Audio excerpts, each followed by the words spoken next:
All right, welcome back to the Mastermind Podcast. I've got myself and Vince here. We're going to kind of finish our last podcast episode. This is kind of part two of what we finished our conversation last week. And I think last week we just talked about the appointment process, kind of talking with Vince, his CFG practice, how he does his virtual appointments.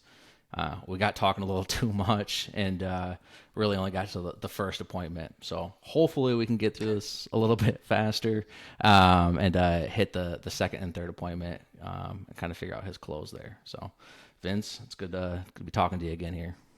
Yeah, you too, Josh. And it was good to have you out this week. Yes.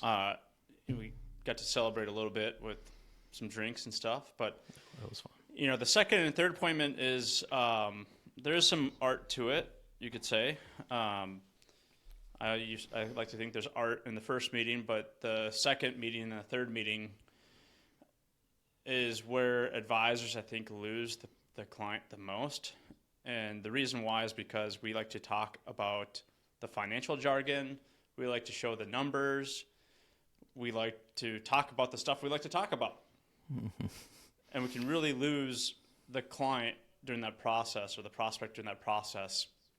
So I like to think our process is a little bit different, maybe not so much at the beginning, and so I'll kind of walk through that. Okay. So after the first meeting, we build financial plans. We use Morningstar or Quanti, so that's a little bit of data entry. We take what they have, so we have their financial statements, or we have their investment statements. We plug in what they have into Morningstar or to Quanti. And then we use a financial planning software. We use Right Capital. We used to use InStream.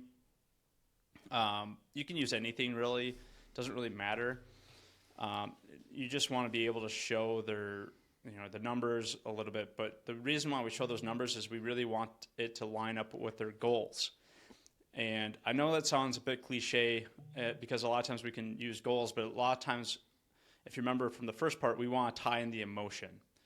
So why they're doing all that. And the emotion isn't just like you said you didn't want to lose this much money. It's you didn't want to lose this much money because then you can't go on the trips or create the memories with the kids or the grandkids. So the second meeting sort of starts off with actually going through what I call the agenda. And the agenda is really, here's where you're at. This is everything you told me from your first meeting. So you said this is how much you're bringing in, this is when you want to retire, and then you told me about some of the concerns you have, and then this is the goals. You want to be able to go on trips with your kids and the grandkids, create the memories. You're worried that if you lose the money that you won't be able to do that.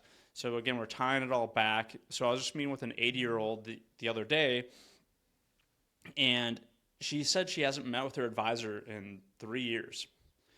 Jeez. Since COVID started.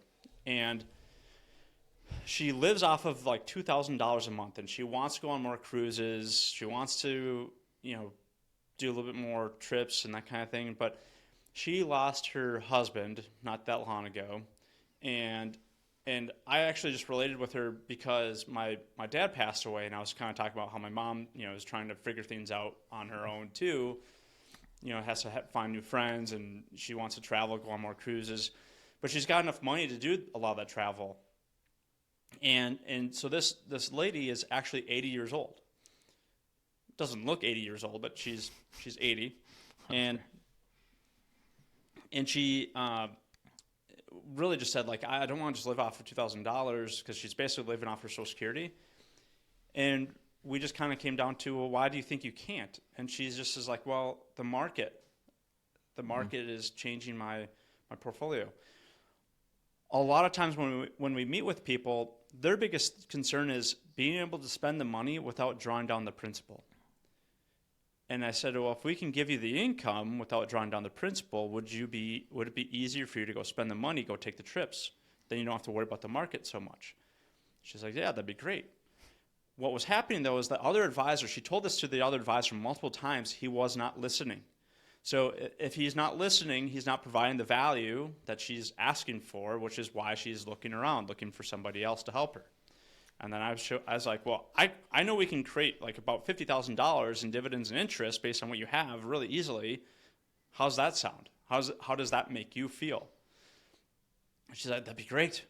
I feel like I could take those trips. I feel like I could do all those things. So what we did there is I related everything back to, if I gave you $50,000, how does that relate to the emotions? Okay. So the listening part is crucial. We need to take that listening that we had from that first meeting and then put it back into the plan. So then when we show the quantity report, we'll show them how much return they've been getting over the last 10 years, how much risk that they have, how much in fees they might be paying, and then show them the correlation, meaning, hey, you think you're diversified, but you really aren't that diversified because you hold all these different things. And they're like, oh, really? I have all these things? Yeah, that's why when you see the market go up, you're seeing the market, all of your assets are going up. When you see the market go down, or if you hear on the news the market's going down, your assets are going down. Does that sound familiar? Yeah. Okay. How does that make you feel? And one of the things that I use is how does that make you feel? Okay. So That's awesome. what do you think about that is one way. How does that make you feel is another. And I read that in some book. It's using how does that make you feel is tying it back to their emotions. And so then they can kind of tell you how they feel, and then that way you can build plans around how they feel. So smart. Yeah. So go ahead. Sorry. Oh, go ahead. Nope, sorry. I was just going to say, I just want to reiterate, it's important that, that first meeting, you build that foundation.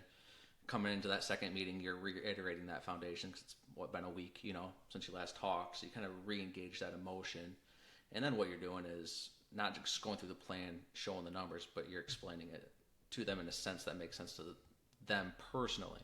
And I think that's key. I feel like a lot of financial advisors go right into the numbers, and what you're doing is bringing them, one, you're asking them questions, right? How do you feel?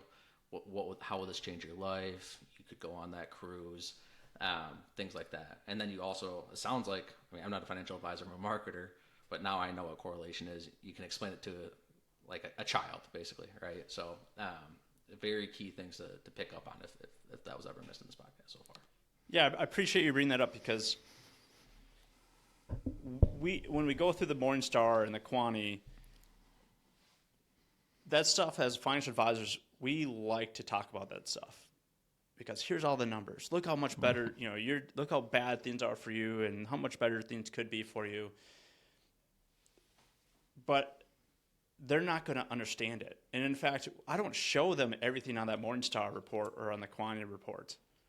I show them just, here's your 10-year average return. Here's all the holdings that you have. Like you have 10,000 different stocks. And why that's important to you, so again, bring it all the way back to them. Why that's important to you is because you might feel like you're diversified because you have 10,000 different stocks. But in reality, all those 10,000 different holdings that you have are all very correlated. So if the market's going up, you're going up. If the market's going down, you're going down. So what that means for you in your portfolio is that if the market's going down, then you're going down almost equal to what the market's going down. So if you have $1 million, you're going to go down $200,000 when it goes down 20%. That means if you're relying on market returns for income, you're not going to be able to enjoy the things you want to do, such as going on those trips. And what we know psychologically is that if you see that money go down because you've been saving it for 30, 40 years, you psychologically just can't spend it. You haven't been spending it for 30, 40 years. You don't like the idea of spending it now because then you feel like you're not going to make it. Does that sound familiar? And like, yeah. So if we remove that part where you could just have your income but not worry about what the market's doing, how does that make you feel?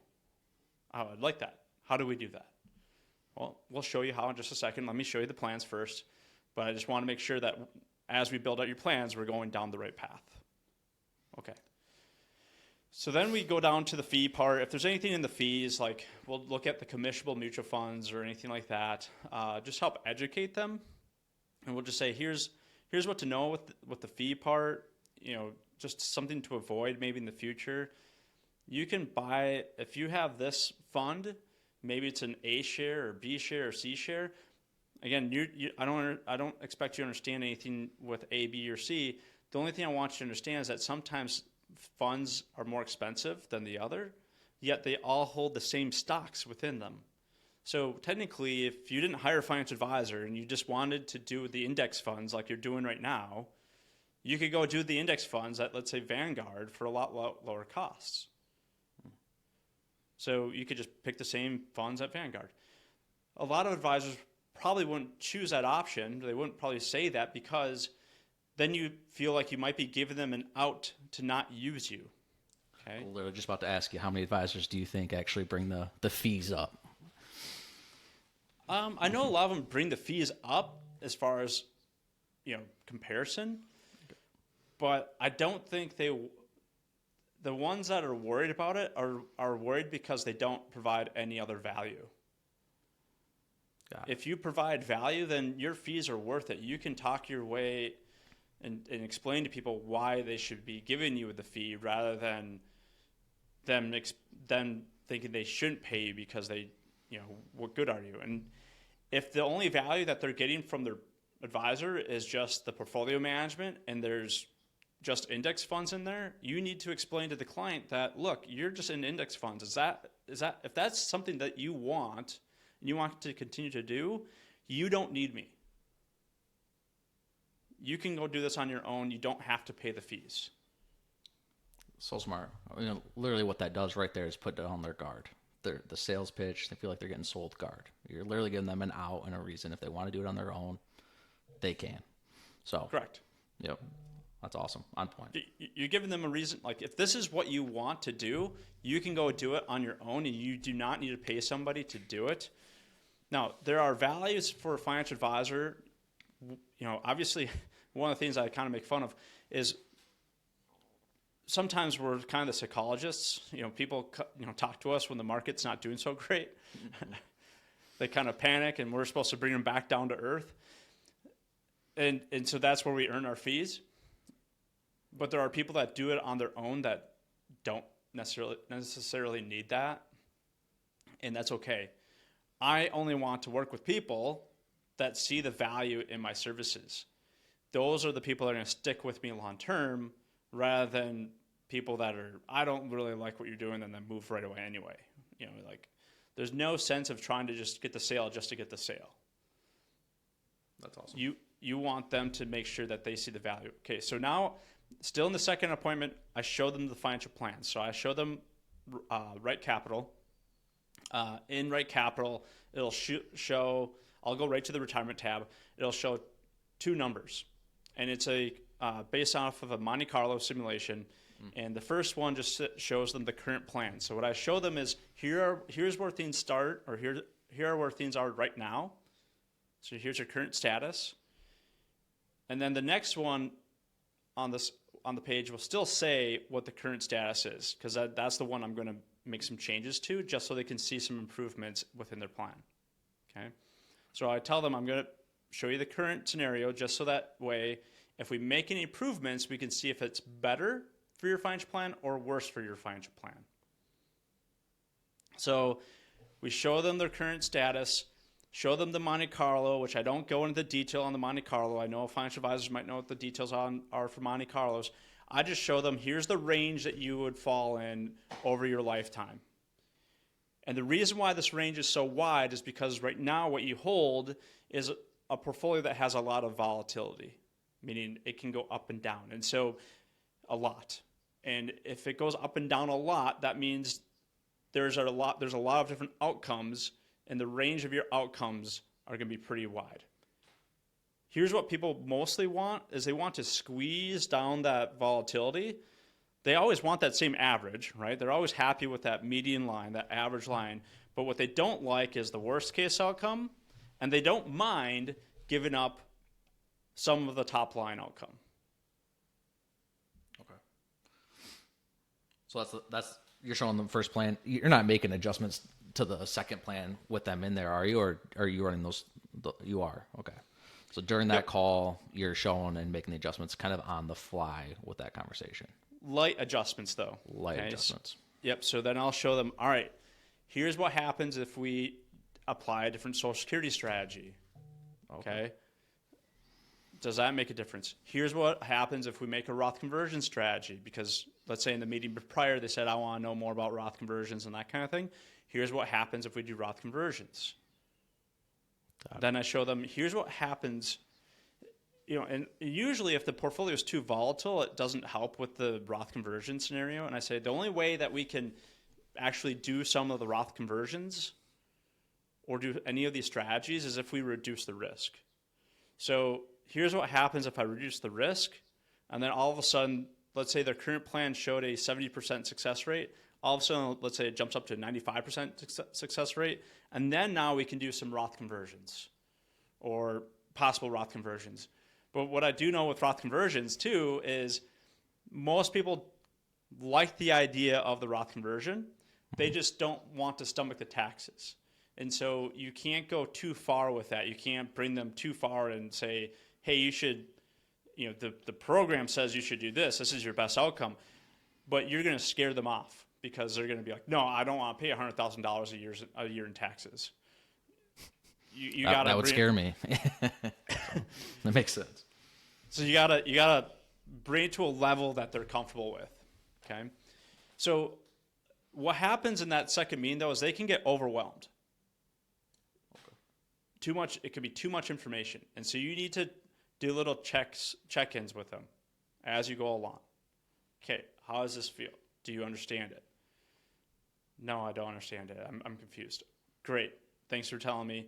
Because most people will just say, yep, looks good. They just want to keep moving, and then by the end of it, they're like, yeah, it's a lot to take in. I'm like, yeah, I know it is a lot to take in. So let's bring it back, but it is a lot to take in too, and that's why you need to have that third appointment. Okay. How long do you think your second appointments will last, roughly? I mean, I'm sure it depends, but about an hour. It's at least an hour. Yeah, at least an hour, maybe an hour and a half sometimes. Taking your time, slowing it down, explaining things. I think when I was in the office this week, were you in a second appointment with someone at that time? I thought I heard that conversation, and I got the joy of listening in a little bit, seeing it in action. I think I was in a first or second appointment. I don't remember. It could have been that nice lady that is 80 years old. Is that the 80-year-old one? Yeah, that one might have lasted like an hour and a half, and that was technically a second appointment with Mark, the advisor that I've been working with. Yeah. He already did the first appointment, and then I hopped in there. But the funny thing is, I had to kind of redo the first appointment because he doesn't get everything out of her, or most people that he meets with. He gets a good amount, but then I have to go in like, okay, so based on the quantity, like, why are you set up this way? Like, help me understand, why did you pick your portfolio this way? Yeah, that's what I was trying to get to, because like when I was listening on that conversation, you would ask. I couldn't say how many questions. It was like, it seemed like you asked more questions with her and trying to get her involved and make sure her questions were answered and less talking really. It was just more like, does it make sense? No. Okay. Let's bring it back. Let's talk about it. And then you'd ask these questions and pause and just wait for her response or let her like digest it. It seemed very slow, taking that time, making sure she's comfortable with everything. It was so, yeah, awesome. I did a check-in, like, how do you feel? And she said, I don't know why my current advisor, she's like, I'm actually kind of more angry with my current advisor because I'm not in things I should be in. You're telling me I could be getting all this income or I could be more conservative. She's been asking for her advisor to be more conservative, and she hasn't been. So a lot has been going in one ear and out the other, and I use the stories. Okay, so I'm like, yeah, when my mom needed help, she was using another advisor or another portfolio manager technically, and the portfolio manager only got her 2.25%. The guy's managing billions, right? And so I tell her the whole story so she understands. Oh, there are differences between other advisors, and there are differences between different investment portfolios. That's awesome. And Mark hit a point to her that it's because he's not listening. Now, Mark's a little bit more abrupt than I am. You know, I do it in a roundabout way, saying that he's not listening to her. But Mark's like, he's not listening to you.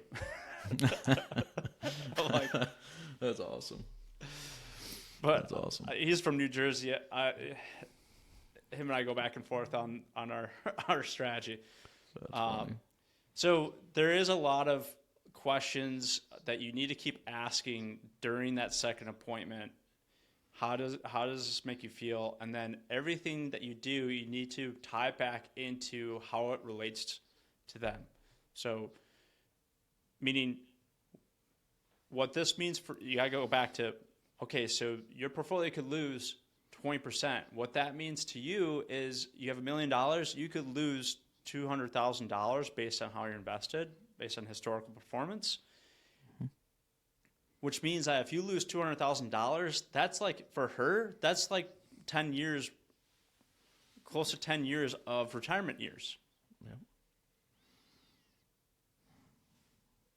Which then means you won't be able to do as many of the trips that you maybe planned. Now, technically, you know, mathematically, you'd be fine. But at the same time, there's a difference between mathematics and psychology. And the psychology part is what people have a hard time with. People just don't want to spend their money because they've been saving it for years, and so they want to be able to. I had this guy. Him and his wife retired from Delta, plenty of money. They won't spend it though, and I'm like, well, if we like. They keep talking about how they're going to spend it. And I'm like, well, are you going to leave it to your kids? And they're like, no, we're going to spend it. I'm like, okay, but you're not. And he's like, well, yeah, maybe we will.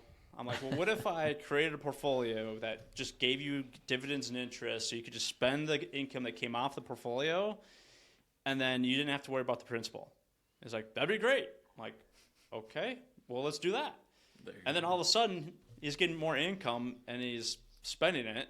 And his wife thinks this is great because now she gets the extra money. More shopping sprees. Yep. Yeah. So awesome. You got to go back to, you know, the psychology of it as far as, I know like when I used to do a lot more annuities, I'd say, well, you don't want to lose your money. You want a pension like income, that kind of thing, which is all true. They don't want to lose their money, but they also don't want to see their principal go down. So that's what the challenge has been with annuities, because when you show them the illustration, then it shows them how they're slowly, you know, depleting the balance, and that's where it's been harder for some of these people to understand, or that's at least get some of those annuity sales. And so you can still do annuity sales, just tied in a little bit differently. You know, it doesn't have to be about the income. That's crazy. So I know we got about 8 or 9 minutes left available. You think we can get through appointment 3 during this time? I think so. Appointment 3 is... All right. So what's appointment 3 look like? We just bringing paperwork? Appointment 3 is more like test the waters. Okay. So appointment 3 is you just say, all right, I know we went through everything. How do you feel? And just open with that. And then, well, you know, we like everything, but we just don't understand this. Can you go through that again? Or some people just say, what's next? Those are probably the fun meetings. So when they say what's next, they just say just a little bit of paperwork. That's all. And then we get started. Doesn't always go that way. They want to hear a little bit more. A lot of times people want to be a little bit more comfortable. And they want you to go over the plan again, just to kind of reassure them. Like, I remember this guy that came in. I told him he could retire. He's like, no way, I can't retire. But the other financial advisor I'm with says I can't retire. I'm like, no, you could retire. You got plenty of money. We could create the income. You can retire. He's like, well, why does this guy say I have to wait 5 more years? I'm like, I don't know. So the guy leaves, okay? He goes, sets up another appointment with a different advisor, and that advisor says, yeah, you could retire. So now you got 2 people saying he could retire, and now he's, trying to figure out, well, why am I staying with this other guy? So he comes back. He said, well, here's what happened. I went and talked to another advisor. They said I could retire too, but I like you better. So, let's move it. Let's come over. So it just took some reassurance, right? Like there was a little bit of like, I need to be sure. Now that he's a classic in our office as far as needs to be reassured quite often, but the point of that is you'll get people that are ready. You'll get people that will be on the other end of the spectrum that they want to walk through it a little bit more. They are a little bit more analytical. They do want you to go through the numbers a little bit more. But then you got to keep asking the questions. You got to keep bringing it back to what it means for them, how that's going to benefit them and their goals. Don't just talk about the plan. Don't just talk about the numbers. Keep relaying it back to their goals. And I know the goals are cliche. Okay, everyone talks, like if you look at every advisor's website about talking about their goals and blah blah blah. It's all baloney. Yep. But it looks like it's copied and pasted, doesn't it? Yeah.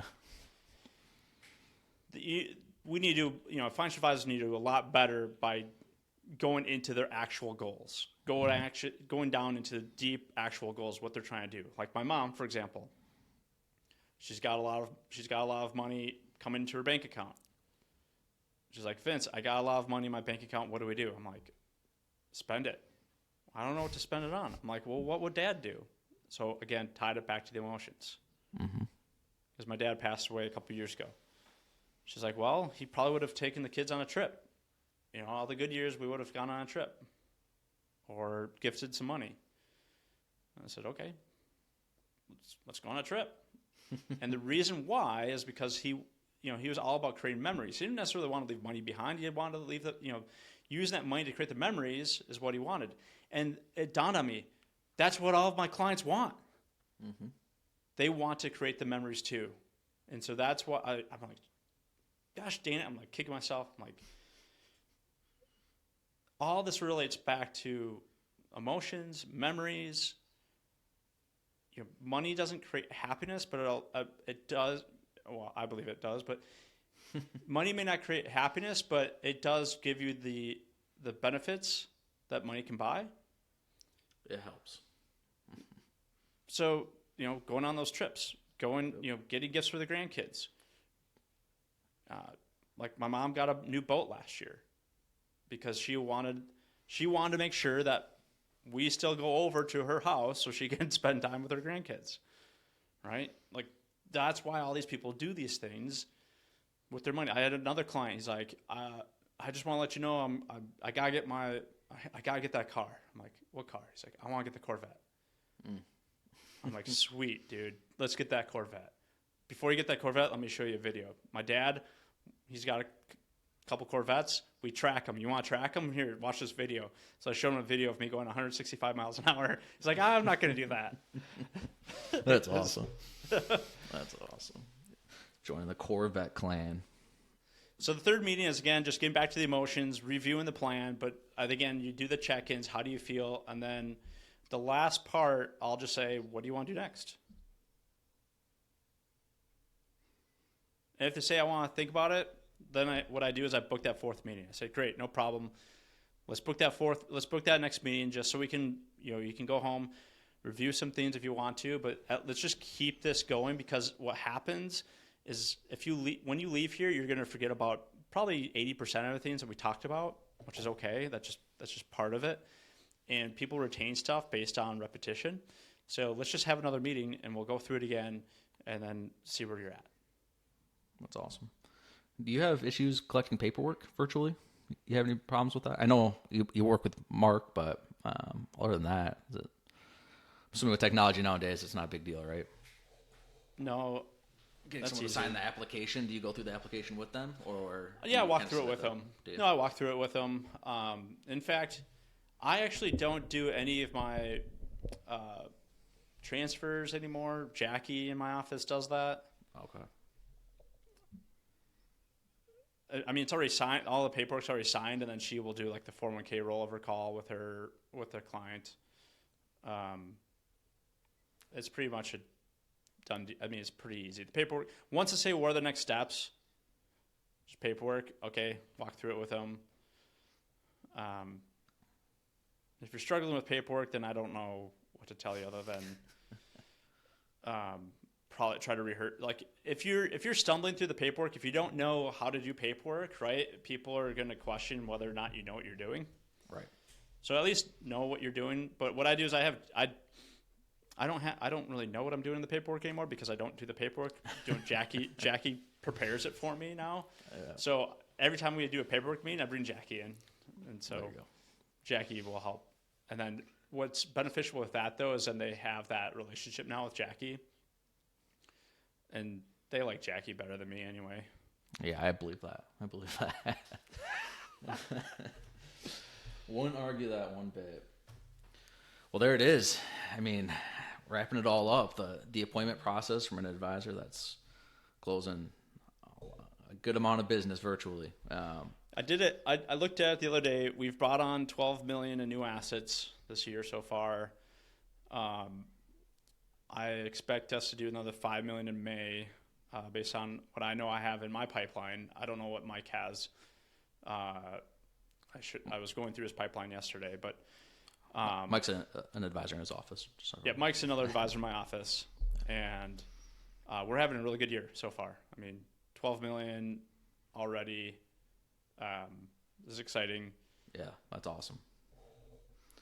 And you just gave your secret sauce away to everyone. You know, everyone listening to this podcast now knows how to do the appointment process and hopefully close some business kind of virtually.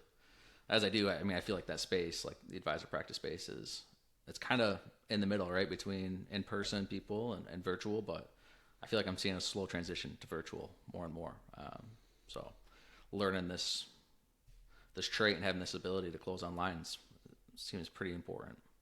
I think the big difference here is that you can't just because you're doing it virtually does not mean you can accelerate the sales process.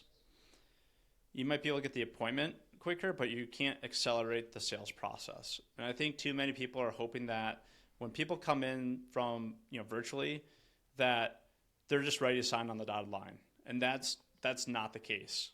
I know a lot of guys that do annuity sales or even like the smart asset leads, like that's a lot. Those guys do a lot of chasing, Mm-hmm. And by the time you get to those, they're kind of like tired of being called. And I know there's some tactics that like other companies do where it's way more aggressive. I know some people are like, I'm just sick of them calling me. I'm just going to go with them. Mm-hmm. And that might work for them, but morally, ethically, I just can't do that. Fair enough. Yeah, you're trying to grow a business sustainable, right? So like as soon as you got the system down and something that can last, right? And you're not just paying for a lead, you're paying for you have a full funnel that's kind of just kicking. The reason why I like working with advisors is because you can build these funnels and help a ton of people instead of just buying a lead and it being a numbers game. It's pure. They're still people, right? Sometimes it's hard to relate sometimes virtually because they're not actually in your office. You don't feel like they're real. It's just another number. But as long as you understand it's another real person that's looking to retire, that's worked 40 plus years. It's key. Yeah, I think I remember we had an advisor, right? And he's like, oh, the leads are not good. I'm like, come on, dude. I'm looking at all your appointments and all of them have a lot of money. Mm-hmm. I go, I'm doing just fine with this. There's got to be something going on with your sales process. And so I talked to him. I don't know if you remember this. Yep. I talked to him. His name's AJ, and he's like, "Oh yeah, like my guess is you're probably just asking for the numbers right away. What do they have for assets? You're not going through what they're trying to do emotionally." I was like, "Yeah, I probably could do better than that." And then I know now he's having a lot more success because he's. It's hard virtually at the beginning because you're not meeting with them face to face where you can kind of build that rapport. You don't know what to talk about that much. What I do is I try to, at the beginning, just to try to help out here, I try to find out who they are, where they came from. So one of them had a big cabin resort up in northern Minnesota. Now they're down in Arizona. And I'm like, oh my gosh, you guys have a cabin resort up in Minnesota, and I'm in Minnesota, and I love going up north. it's a great time except for the mosquitoes, and we all, laugh, blah, blah, blah, and we talk for 20 minutes about Minnesota and the cabins up north, right? And so you can relate. So don't skip that step. That is a crucial step. I know we're talking more about the business end of things, but you do have to build that rapport. That's awesome. That's awesome. Well, I think we kind of wrap it up there. Thanks again, Vince, man, for sharing what you have. Again, you guys can, follow us on, any platform for the podcast, YouTube, Facebook, Instagram, I think, and I think a couple of videos on TikTok. But more so, if you want to find any more information about Mastermind Advisors and our marketing program, you can just go to mastermindadvisor.com. Thanks again, guys. So real quick, we got a cool topic next week, which we're going to review. I've been compiling the list. I know I've been saying them to you. We're going to kind of review ads out there, what we think of them, what we think might work, what we think doesn't work. We'll talk about what does work for us. So that way we'll give you guys some tips on some of the marketing that's going on out there and what to do and what not to do. Yeah, absolutely. I'm looking forward to that one. That's going to be a fun one. Cool. Thanks, Josh. We'll see you next week. Sounds good. See you.